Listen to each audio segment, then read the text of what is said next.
Supreme court का जो order खारिज किया गया है उसके बाद थोड़ी एक चैन की राहत की सांस ली है। हम जब भी सेट पर आते हैं हम देखते हैं किसी ना किसी एनिमल के साथ आप प्यार बांट रही होती हैं। व्हाट टू से? आई डोंट नो, शायद वो डीएनए में ही है कुछ। हाँ, मतलब प्यार जितना दो उतना उससे डबल ट्रिपल 10 गुना ज़्यादा मिलता है। अब मैं परसों ही एक बिल्ली का बच्चा एक्सप्रेसवे से उठाकर लेकर आई हूँ। Garfield is name is. बापा को डेफिनेटली उन्हें विघ्नहर्ता कहा जाता है क्योंकि वो आपके जीवन के विघ्न हर लेते हैं। गणेश चतुर्थी का ये खास मौका, इस मौके पर हमारे साथ बेहद खास मेहमान जुड़ रही हैं। कैसे हो आप मैम?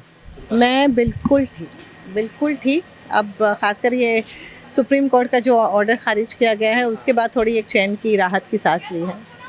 तो yes, that is it. Animals के लिए आपका प्यार बहुत ज़्यादा है। हम जब भी सेट पर आते हैं हम देखते हैं किसी ना किसी एनिमल के साथ आप प्यार बांट रही होती हैं। व्हाट टू से? आई डोंट नो, शायद वो डीएनए में ही है कुछ। हाँ, मतलब प्यार जितना दो उतना उससे डबल ट्रिपल 10 गुना ज़्यादा मिलता है।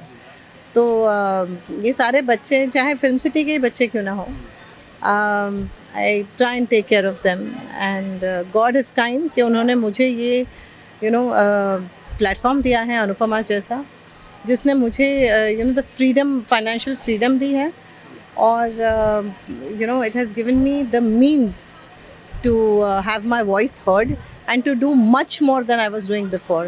ऐसा नहीं है कि पति रोकते थे या कुछ भी, वो भी इतने ही एनिमल लवर हैं। अब मैं परसों ही एक बिल्ली का बच्चा एक्सप्रेसवे से उठाकर लेकर आई हूँ।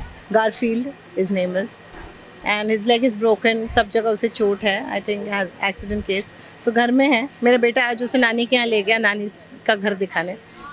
सो है, ऐसा नहीं है कि अश्विन कभी, but Anupama has given me the platform to raise my voice and to be heard. Ma'am, Ganpati पापा के बारे में ऐसा कहा जाता है कि अगर आप मुसीबत में हो और दिल से आप उन्हें याद करते हो, वो ज़रूर हेल्प करते हैं। ऐसा कभी हुआ है कि आप थोड़ी सी लो फील कर रहे हो, डिप्रेस फील कर रहे हो और आपने झट से पापा को याद किया और उन्होंने हेल्प की हो? लो डिप्रेस्ड आप फील करते हैं अगर बापा को डेफिनेटली उन्हें विघ्नहर्ता कहा जाता है क्योंकि वो आपके जीवन के विघ्न हर लेते हैं। और my belief in God is very strong. चाहे वो वैष्णो माता हो, चाहे वो महाकाल हो, चाहे बापा हो, चाहे कोई भी भगवान, मतलब इज़ दैट सुप्रीम बीइंग। हम अलग अलग नाम से उन्हें पूछते हैं लेकिन है तो एक ही। और जब भी उन्हें याद करो तो वो आपको ऐसे खींच के ऊपर ही लेंगे, आपको लो जाने ही नहीं देंगे। तो बस उनके ऊपर पूरी तरह से फेथ रखो। There is no ways he will let you go down. Thank you so much, ma'am, for your time. Lastly, any message to the fans, to the viewers? Thank you so much Anupama को इतना प्यार देने के लिए। Thank you so much हमारे साथ इतने साल बने रहने के लिए। मेहनत करती आई हूँ और मेहनत करूँगी ताकि आप लोग का प्यार ऐसे ही बरकरार रहे। और थैंक यू हमारे गणपति बप्पा के दर्शन करने आने के लिए। आप सबको, आपके परिवार को गणेश चतुर्थी की ढेर सारी बधाइयाँ।